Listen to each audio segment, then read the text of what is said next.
Shunaqa go'zal dinda ekanmiz. Alhamdulillahi ala ni'matil islam degan arablarda duo bor. Ya'ni islom ne'matiga Xudoga shukr degan. Lekin dunyoda 8 milliarddan oshdi odam soni. Ba'zi bir statistik ma'lumotlar 8 milliard 200 milliondan oshdi deyapti.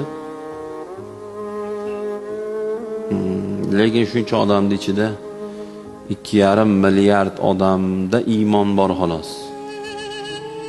Bo'lish mumkin, plus minus 10 mingta, 20 mingta, 30 mingta bo'lish mumkin. Endi dunyodagi statistik ma'lumotlarni anig'i qiyin.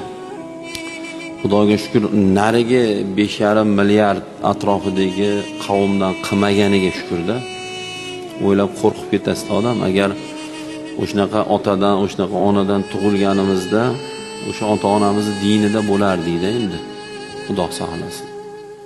Kimdirda ota-onasi butga sig'inuvdi, bola ko'ruvdi, bolasi ham billa butga sig'inyapti, o'tga sig'inyapti, molga sig'inyapti.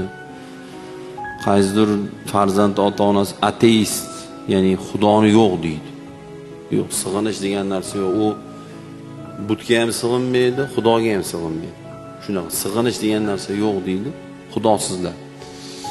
Shu dadasi, onasi shunaqa bo'lgani uchun bolasi ham shu ahvolda, Xudo saqlasin. Shu biz ham taqlidiy mo'minmizda, taqlidiy deganda ota-onamizga taqlid qilib biz mo'min bo'lganmiz.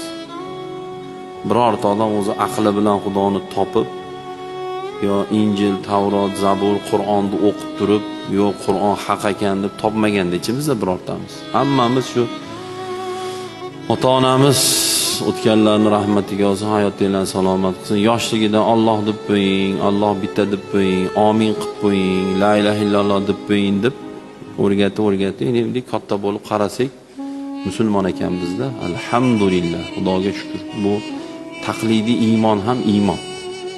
Ya'ni taqlid qilib keyin angladik musulmonligimizni. Hozir 3 yashar bola la ilaha illalloh Muhammadur Rasululloh do'radi, lekin uni anglamaydi.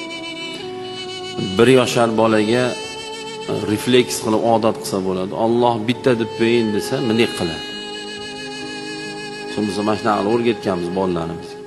Xursand bo'lamiz. 1 yashar bola nima u? Burnini yalab yotadigan bola. Lekin u miyasiga kiravergan, qo'lini bunday ko'rsatavergan, ya'ni bola ham o'rganib bunday do'radi, lekin tushunmaydi. Alloh nima, bitta nima, ikkita nima tushunmaydi u. Keyin katta bo'lib anglaydi. La ilaha illalloh, Allohdan boshqa iloh yo'q. Muhammad Rasululloh. Allohning elchisi sallallohu alayhi va sallam.